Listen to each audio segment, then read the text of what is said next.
ကဲလူမုံတော့များမယ်ကျွန်တော်ပြောရင်နော်ခဏကျွန်တော် share ပဲ share ဖြစ်တယ်ဘာလို့လဲဆိုရင်ကျွန်တော်တို့ဘာလို့လဲဆိုတော့အဲ့လိုမျိုးကွာခရိယန်ချင်းတိုက်ခိုက်တယ်လို့ပြောကြမှာဆိုလို့ကျွန်တော်မပြောတာနော်သူလဲခရိယန်ပဲဘာလို့ခရိယန်ချင်းတွေအဲ့လိုဝေဖန်ပြီးပြောနေရလဲလို့ထင်ကြမှာဆိုလို့ကျွန်တော်မပြောပြဘူးပေါ့နော်ဆိုတော့ပြောတဲ့လူတွေလည်းရှိတယ်တချို့ကြတော့တီးတော့တီးတယ်ဒါပေမဲ့အဲ့လိုမျိုးမပြောရဲတဲ့လူတွေလည်းရှိတယ်လူမုံများမှာပေါ့နော်ဆိုတော့ဥပမာပေါ့တချို့ကြရင်ဥပမာကျွန်တော်ကခရိယန်ချင်းပေါ့ကျွန်တော်ပြောတယ်ဆိုရင်ဒါလူကခရိယန်တွေကဘယ်လိုထင်လဲဆိုရင်ခရိယန်ချင်းကိုတွားပြီးဝေဖန်တဲ့စကားများအောင်လုပ်တယ်ပေါ့နော်ဒီဟိုမရောက်ဒီမရောက်ပြောတယ်အဲ့ဒါထက်စာရင်မယုံကြည်တဲ့လူတွေပဲခရိယန်ဖြစ်အောင်ဘာလို့တရားတော်မဟောတာလဲဘာလို့ဧဝံဂေလိတော့မလုပ်တာလဲဆိုတာတွေကပြောလာတယ်ဟုတ်ပြီကျွန်တော်ပြောမယ်နံပါတ်1ချက်ကဘာလဲဆိုရင်ဒီညကျွန်တော်ပြောချင်တဲ့လူကဘာတူလဲဆိုရင်ပါစတာယမင်ထက်ဆိုပြီး page တင်ထားတယ်နော်အပေါ်မှာကျွန်တော်သူ့ပုံဒီမှာသူ့ရဲ့ page ပေါ့နော်ဒီမှာသူ့ page ရှိတယ်ဆိုတော့သူကပေါ်လာတာတိတ်တော့မကြသေးဘူး David La တို့နဲ့ပေါင်းတဲ့လူတွေကပေါ့နော်ဆိုတော့ David La တွေကပါစတာ David La ကသူနဲ့ဘယ်လိုဖြစ်မလဲဆိုရင်ဒါတော်တော်နီးစပ်တယ်ပေါ့နော်သူတို့ပြောဟောတဲ့သွားတဲ့လမ်းကတလမ်းနဲ့ပဲကျမ်းမာချမ်းသာခြင်းတရားဆိုပြီးတော့သွားတယ် prosperity gospel နဲ့သွားတယ်နော်ဥပမာကျွန်တော်တို့ကအဲ့လိုမျိုးတချို့ကြတော့ကျွန်တော်တို့ဒီလိုပြောရင်ဘာဖြစ်ပြန်လဲဆိုရင်ဘလို့ထင်ကြလဲဆိုရင်သူ့ကိုယုံကြည်တဲ့လူတွေကပေါ့နော်သူ့ကိုယုံကြည်တဲ့လူကသူတို့ကနာမည်ရနေလို့တဲ့နော်အခု David La တော့အခု Pastor Jimin ထက်တော့သူတို့ Facebook ပေါ်မှာဒီမှာဒီအပြင်လောကတွေမှာပေါ့နော် social media မှာဖြစ်ဖြစ်အပြင်လောကမှာဖြစ်ဖြစ်သူတို့ကနာမည်ရနေတယ်နာမည်ကျော်နေတဲ့လူတွေဖြစ်နေတဲ့အတွက်ကြောင့်ငါတို့လူမျိုးကနာမည်မကျော်တဲ့လူတွေကသူ့ကိုတဝန်တော်လို့မနာလို့နော်မနာလို့အဲ့လိုပြောတာဝေဖန်တာလို့ထင်ကြတယ် sorry လုံးဝမနာလို့မပြေဘူးနော်အဲ့လိုထင်တဲ့လူတွေရဲ့အတွက်ကျွန်တော်ပြောပြချင်တာကဘာလဲဆိုရင်အမှားမှန်ကိုတေချာခွဲပါအမှားမှန်ကိုမခွဲတတ်တဲ့ရွေးရတော့မင်းလူပေါင်းမှားမှာပဲနော်ယုံကြည်ရမှားမှာပဲဆိုကိုပညာရေးမှာပဲဖြစ်နေစီးပွားရေးလောကမှာပဲဖြစ်နေဘာသာရေးလောကမှာပဲဖြစ်နေကိုဆရာရွေးမှားရင်လမ်းကြောင်းမှားတတ်တယ်အဲ့ဒါအမှန်ကန်ပဲနော်ကြိုက်တဲ့နေပယ်မှာကြည့်ပဲ business လား personal လောကလားဒါမှမဟုတ် school college အကုန်ဖက်မှာ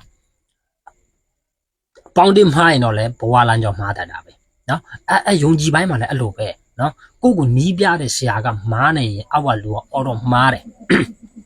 အဲ့တော့ကျွန်တော်တို့ခရိယန်ချင်းကိုကျွန်တော်တို့ဘာလို့ပြောလဲဟုတ်ပြီနံပါတ်1ချက်ဘာလို့ကျွန်တော်တို့ပြောလဲဆိုရင်ခရိယန်ဖြစ်နေရတဲ့နဲ့ကျမ်းစာကျွန်တော်တို့ဖတ်ရတဲ့နဲ့ဘာလို့မှားနေရလဲမမှားတင်တာကိုကျွန်တော်တို့ကပြောတာနော်ဥပမာကိုတယောက်တည်းမှားတယ်ဆိုရင်တိတ်အလောက်ထိမထိရောက်ဘူးလို့ပြောလို့ရတယ်ပေါ့နော်ဒါပေမဲ့ကိုတယောက်တည်းမှားတာအားမရလို့အမှားကိုဆက်ဝင်ငှတယ်အမှားကိုဆက်ပြောတယ်အဲ့တော့အောက်ကမတိတဲ့အခုမှခရိယန်ကိုစာပြီးခရိယန်စာဖြစ်တဲ့လူတွေဒါမှမဟုတ်တော့ကျမ်းအကြောင်းမတက်တဲ့လူတွေနော်ပြင်ကျမ်းစာအကြောင်းလည်းကောင်းကောင်းနားမလည်ဘူးနော်ဘာကျန်းစာတင်တန်းမှတော့မတက်ဘူးဟုတ်ပြီကွာကဲတင်ချင်းတင်တန်းဖွင့်မယ်ကျန်းစာတင်တန်းဖွင့်မယ်ဆိုရင်တင်တန်းတက်ဖို့ကအချိန်မပေးကြတော့ဘူးမအားကြဘူးပေါ့ကွာသူ့မှာအပျော်ပါသွားမယ်ဒါမှပျော်ခရီးထွက်မယ်ဆိုရင်တို့အားကြတယ်ဒါပေမဲ့ကျန်းစာနဲ့ပတ်သက်လာရင်ကျန်းစာ study လို့ Bible study ဆိုရင်တော့အချိန်မပေးနိုင်မှသွားကြတော့အဲ့တော့ကိုအားတဲ့ချိန်ကဖုန်း line ပေါ်မှာလာတဲ့ဟာတွေ့ရမြအကုန်နားထောင်တယ်နော်ဘယ်ဆရာလာ hallelujah amen မယ်နော်ဒီဆရာလာပြန်ပြီဟာလေလုယာအာမင်ပဲဒီတော့မှာကရွေးချယ်စရာမရှိဘူးအမှားလားမှန်လားမခွဲခြားဘူးအဲ့တော့ကျမ်းစာကအမှားနဲ့အမှန်ကိုခွဲခြားခိုင်းတာနော်ဆိုတော့တွေ့တဲ့များအကုန်မယုံခိုင်းဘူးနော်ပါစတာတိုင်းကိုလည်းမယုံခိုင်းဘူးဧဝံဂေလိဆရာတိုင်းလည်းမယုံခိုင်းဘူးကျမ်းစာကနော်အဲ့လိုယုံကြည်ခိုင်းတာမျိုးမဟုတ်ဘူးအဲ့တော့ကျွန်တော်အခုကတော့ကျွန်တော်ထိရောက်ကွာအဲ့လိုမျိုးအချက်လဲနဲ့ကျွန်တော်မပြောသေးဘူးတော်ယုံလည်းပဲပြင်တော့ပြောအောင်မယ်ဒါပေမဲ့ဒီထက်ပိုဆိုးလာတာကျွန်တော်ခဏတွေ့လာရင်ကျွန်တော်ပြောမှာနော်ဆိုတော့သူတို့အကြောင်းကတော့ကျွန်တော်တိတ်တော့မပြောချင်နော်သူတို့ရဲ့ဒီ background တွေပါတယ်ထားလိုက်တော့ဒါပေမဲ့အခုဒီ Pastor Jimin ထက်တော့ David La တို့ညာရှိသေးရနော်သူတို့မျိုးကွာprosperity gospel ကျမ်းမာချမ်းသာကြွေးဝခြင်းတရားကိုဟောတာက တချို့ဟာတွေကကျွန်တော်တို့ကကောင်းလားဆိုရင်ကောင်းတယ်လက်ခံလို့ရလားဆိုရင်လက်ခံလို့ရတယ်ဒါပေမဲ့တချို့ဟာတွေကြတော့သူက over လို့ပြောနော်သူကတအားလွန်တယ်နော်အရန်ဟိုဘက်ကန်းရောက်တယ်ပေါ့နော်ရောက်တဲ့ရက်တဲ့နေရာမှာရက်ပဲနဲ့ကြော်သွားတယ်နော်ကြော်သွားတယ်အဲ့တော့ကျွန်တော်တို့ကလက်ခံတင်လားဆိုလက်မခံတင်အဲ့တော့ယုံကြည်သူတယောက်အနေနဲ့ခရိယန်တယောက်အနေနဲ့ကျမ်းစာဖတ်ပါလားအချိန်မရှိဘူးလားအချိန်မပေးနိုင်တာလားကျွန်တော်တို့ကじゃဘာလို့လဲဆိုတော့ခရိယန်နေပဲဖျားเจ้าလာတယ်ဥပမာပေါ့ဖျားเจ้าမှာပါစတာဟောတယ်ကျမ်းစာပါမလားပါမလားတော့ဟိုပါစတာပြောသမျှကိုအာမင်ထူးတယ်ဟာလေလုယာအာမင်ပဲကျမ်းစာကိုပြန်ချင်းပြီးတော့သူပြောတာမှားလားငါယုံတင်တာမယုံတင်တာခွဲခြားလားဆိုလည်းမခွဲခြားဘူးဟုတ်ပြီသူနားမလည်ဘူးတဘောမပေါက်ဘူးထားပါတော့သူမှမိခွန်းနေရှိရတန်တရားတွေရှိရဟုတ်ပြီဖျားเจ้าဆင်းပြီးတငယ်ချင်းတွေနဲ့တိုင်ပင်လားတငယ်ချင်းအဲ့လိုမျိုး Bible discussion လုပ်လားဆွေးနွေးကြလားတိုင်ပင်ကြလား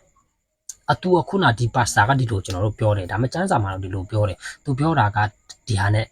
ဆက်ဆက်မှုရှိလားဒီကျမ်းစာကဘယ်ခုနှစ်မှာပြောရလဲဘယ်လိုအချိန်မှာပြောရလဲဘယ်သူတွေအတွက်ပြောရလဲယုံကြည်သူတွေအတွက်လားမယုံကြည်ရလူတွေအတွက်လားပါစတာတွေအတွက်လားအင်္ဂလိပ်ဆရာအတွက်လားဒါမှမဟုတ်ဒီဟာကတိတော်လားဒါမှမဟုတ်ကြိမ်ချင်းလားဒါမှမဟုတ်ကောင်းခြင်းမင်္ဂလာလား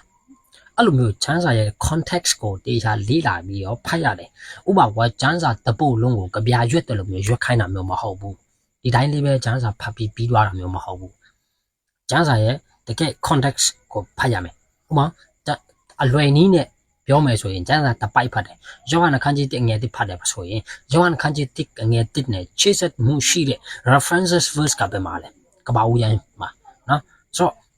ကဘာဦးကျမ်းကနေပြန်ပြီးတော့ချင်းရတယ်သူတို့နှစ်ယောက်ကဘလို့တော်ဆက်မှုရှိလဲပြီးရင်ယောဟန်အခန်းကြီး1ငယ်1ကဘယ်ယောဟန်ကဘယ်ခုနှစ်မှာဘလို့မျိုးချိန်မှာသူရေးရလဲ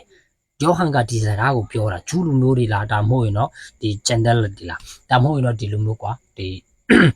ယောမတွေအတွက်ပြောရလားဘယ်သူတွေကိုရည်ညွှန်းပြီးပြောရလဲယောဟန် epistle of John ပေါ့နော်ယောဟန်စာအုပ်ကိုရေးထားတာဘယ်သူတွေအတွက်လဲရေးတာအဲ့လိုမျိုးပေါ့နော်ပြီးရင်တော့ဒီ context ကဝမ်းနေတဲ့ချင်းရေးလားဝမ်းသာတဲ့ချင်းရေးလားဒါမှမဟုတ်ဒီဂျန်ချက်ကသူတို့ကိုပါလဲသူတို့ကိုဆဲတာလားဒါမှမဟုတ်သူတို့ကိုအတိပေးရလားဒါမှမဟုတ်သူတို့ကိုဒီဟာကိုလိုက်နာခိုင်းတာလားအဲ့လိုမျိုးပေါ့နော်တိတိကျကျကျွန်တော်တို့ကအတတ်နိုင်ဆုံးပေါ့နော်လေးလာတယ်ဆိုရင်ဒါဆိုရင်ကျွန်တော်တို့ကအနည်းဆုံးအဖြေရမယ်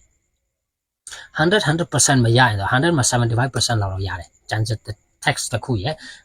meaning အတိတ်ပဲပေါ့နော်အဲ့လိုမျိုးကျွန်တော်တို့ကနီးစပ်ဆုံးသွားပြီးတော့ကျမ်းစာကိုယုံကြည်ရတယ်အဲ့လိုကျွန်တော်တို့သွားတယ်အဲ့လိုမျိုးမဟုတ်ဘဲနဲ့အခုနကဒေဗီလာတို့ဒီတော်များများပါစာတချို့ line ပေါ်မှာကျွန်တော်မြင်နေရနော်တို့ဆိုရင်ကျမ်းစာတစ်ချက်ဖတ်လိုက်တယ်ဖတ်လိုက်တဲ့ကျမ်းချက်ကိုဘယ်ချိန်ဘယ်ခုနှစ်ဘယ်လိုနေရာတွေမှာပြောလို့ဟောလဲဆိုတာကိုမပြောတော့ဘဲနဲ့သူ့ရဲ့ခံစားချက်အရာဒါမှမဟုတ်ရင်တော့လက်ရှိလူတူဦးတယောက်ကဝမ်းနေတာဝမ်းသာနေလားသူ့ရဲ့ခံစားချက်အတိုင်းဟောပလိုက်တယ်ဒါမှမဟုတ်လက်ရှိအခြေအနေပေါ်မူတည်ပြီးဟောလိုက်တယ်အဲ့ဒီကျမ်းစာကလက်ရှိမြန်မာနိုင်ငံမှာအာဏာသိမ်းနေတဲ့ခက်ခုနှစ်မှာကျမ်းစာထားရေးနေတာမဟုတ်ဘူးနော်လက်ရှိမြန်မာနိုင်ငံမှာငလင်လုံးနေတာဒီငလင်လုံးနေတဲ့အခြေအနေကိုမူတည်ပြီးရေးနေတာမဟုတ်ဘူးအဲ့ဒီ context မဟုတ်ဘူးအဲ့ကျမ်းစာရေးထားတဲ့ AD 100မှာကျမ်းချက်ရေးတာကုန်သွားပြီနော်ကျမ်းစာပြည့်စုံသွားတယ် AD 100လောက်မှပြည့်စုံပြီးပြီကျမ်းစာက Book of Revelation ပေါ့နော် Book of Revelation က AD 96 AD 100လောက်မှရေးထားတဲ့ကျမ်းစာကြီးအဲ့တော့ AD 100လောက်မှကုန်ပြီးတာကျမ်းစာကအရေးပြည့်စုံပြီးတာကျမ်းစာကလက်ရှိမြန်မာနိုင်ငံရဲ့အဖြစ်ပြက်နေတဲ့ one day ပူဆွဲမှုတွေကိုအခြေခံပြီးဟောဖို့မဟုတ်ဘူးအဲ့တော့လက်ရှိ context ကိုလက်ခံဖို့မဟုတ်ဘူးအဲ့ဒီခက်ခုနှစ်မှာဘာဟောတာလဲဘယ်လိုရေးထားလဲဆိုတာကိုအခြေခံပြီးတော့ကျွန်တော်တို့ပြောရမယ်ဆိုတော့မယုံလွယ်လေးမယုံဖို့ကျွန်တော်ပြောချင်တယ်နော်ဒီညကတော့အများကြီးတော့မပြောသေးဘူးဒါမယုံကြည်သူတယောက်အနေနဲ့မှန်ပိုင်းခြားတိုက်ရတယ်ကွာဟဲ့လားကျွန်တော်အဲ့လိုပြောလိုက်ရင်တချို့လူတွေကပြောမှာပဲဒေးဗစ်လာတို့လိုမျိုးဟိုသူတို့ပါစာအေးလိုမျိုးကဒီတော့နာမည်ကြော်နေလို့နော်နာမည်ကြော်နေလို့နာမည်ရနေတဲ့အတွက်ကြောင့်ငါတို့လိုမျိုးဘာမဟုတ်တဲ့လူတွေကဝေဖန်တာပေါ့ဘာလို့လဲဆိုတော့မနာလို့တာကိုပါညာပေါ့ sorry no ဘာမှမနာလို့ဆရာအကြောင်းမရှိဘူးနော်ခဏ share နေတဲ့လူတွေကအမှန်မှမသိရှော့ပြီး share နေလို့နော်အဲ့ဒါကြောင့်ငါတို့ကမှန်ကိုသိရအောင်ဆိုပြီးတော့ငါတို့ကထုတ်ပြောတာနော်အဲ့လိုမျိုးငါတို့ထုတ်ပြောတာငါတို့ဘာရလဲဆိုရင် ဘာမှတော့မရဘူးအခုကျွန်တော်တို့ပြောတယ်ဆိုတာကကျွန်တော်တို့နာမည်ကြီးဖို့လည်းမဟုတ်ဘူးเนาะသူ့ရဲ့ဥမာကိုသူ့ကိုအားပေးနေတဲ့ပရိသတ်တွေကိုလည်းငါတို့ကိုလည်းအားပေးပါလို့လည်းငါတို့ပြောနေတာမဟုတ်ဘူး sorry မစိတ်ဝင်စားဘူးအဲ့ဒါတွေကเนาะငါတို့ကလူမလို့အဲ့လိုမျိုး Facebook မှာ page တစ်ခုထောင်ထားပြီး follower များဖို့ကျွန်တော်တို့တရားပြောနေရမှာမဟုတ်ဘူးเนาะ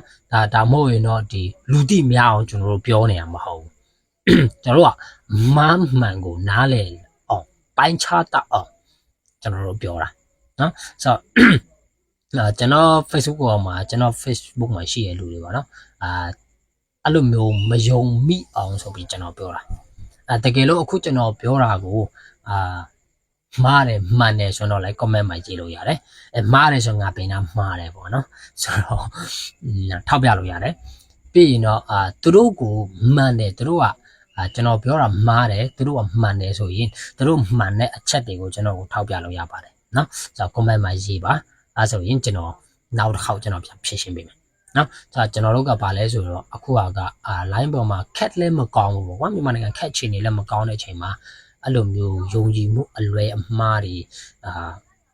အရင်တော့ကလိုမျိုးကွာ seriousness မပေးတော့เนาะလေးလေးနက်နက်မကင်တွေတော့ဥပမာကျမ်းစာဆိုရင်ဘာသာရေးတိုင်းမှာပေါ့နော်ကျွန်တော်တို့ခရစ်ယာန်တွေထဲမှာဟိုဘုရားဘာသာမှာလည်းရှိတယ်မွတ်စလင်မှာအစ္စလာမ်အကုန်ရှိရယ်เนาะဘာလို့ဘာသာရေးကိုလေးလေးနက်နက်မဟုတ်တော့ပဲနဲ့အပေါ်ယံလေးသွားတယ်เนาะအရင်တော့ကလိုမျိုးလုံးဝ traditional လုံးဝကွာ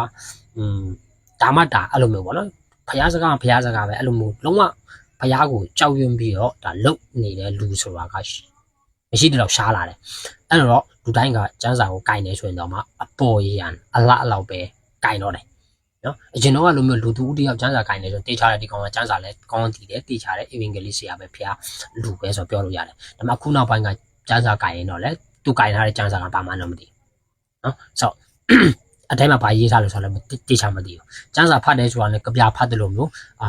အချူဝတ်ထူဖတ်တယ်လို့မျိုးဖတ်ကြတယ်တကယ်လည်းမေးရင်မသိတော့နော်အတိတ်ပဲနားမလဲတော့ဆိုလိုရေးနားမလဲတော့ဒီကျမ်းပိုက်ကပဲချင်းကနေပဲခုနှစ်နဲ့ဘလို့တမတိမှာဖတ်တယ်ဆိုရင်တမဟောင်းနဲ့ပါချစ်စမှုရှိတယ်တမဟောင်းမှာဖတ်တယ်ဆိုရင်တမတိမှာပါချစ်စမှုရှိတယ်မေးရင်တော့လည်းမသိတော့အတိတ်ပဲက Bible study လုံးဝအားနေတယ် Bible study လုပ်ဖို့ချိန်မပေးတော့အဲ့လိုဆိုတော့ကျွန်တော်ပြောချင်တာက Bible study လုပ်တဲ့ဖက်ကိုပို့ပြီးအားပေးပြီးတော့ကိုနားထောင်ခြင်းနဲ့နှုတ်ကပတ်တော်ဥမာပေါ့ဒီညနားထောင်နေမလားနားထောင်နေဆိုရင်အဲ့ဒီနားထောင်တဲ့ဟာကဒီတိုင်း blind ကြီးပဲယုံမယုံပဲနဲ့ဒါကျမ်းစာနဲ့ပြန်ချင်းချင်းပေါ့နော်ဒါကိုယ့်ဘာကိုပြန် study လုပ်ကိုလှုပ်လိုက်လို့ကိုကိုလှုပ်လို့အာမရသေးဘူးဆိုရင်တော့ကိုတက်တော်တဲ့လူတွေရှိတယ်နော်ဖခင်အသုံးပြုတဲ့လူတွေအင်္ဂလိပ်ဆရာတွေအများကြီးရှိတယ်နော်သူတို့နဲ့ဆက်သွယ်လို့ပါပြီးရင်တော့မေးမြန်းပါတကယ်လို့ကျမ်းစာကြောင်းမှာရှိနေတဲ့လူတွေကျမ်းစာကြောင်းတက်နေတဲ့လူတွေဆိုရင်တော့တကယ်ချင်းနဲ့ချင်း discuss လုပ်လို့ရတယ် Bible study ဆိုပြီးလုပ်လို့ရတယ်နော်ပြီးရင်တော့ကျမ်းစာကြောင်းတက်နေတဲ့လက်ရှိကျမ်းစာကြောင်းတက်နေတဲ့လူတွေတက်ဆိုရင် library မှာစာအုပ်တွေအများကြီးပဲ Bible commentary တို့ Bible dictionary တို့အများကြီးရှိတယ်နော်ကျွန်တော်အဲ့ဒါတွေအနည်းဆုံးကျွန်တော်တို့လေ့လာပြီးတော့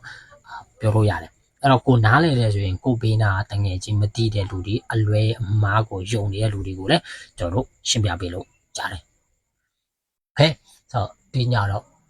ဒီလောက်ပဲဆိုတော့နောက်နေ့ဒီမှာကျွန်တော်ဆက်ပြမယ်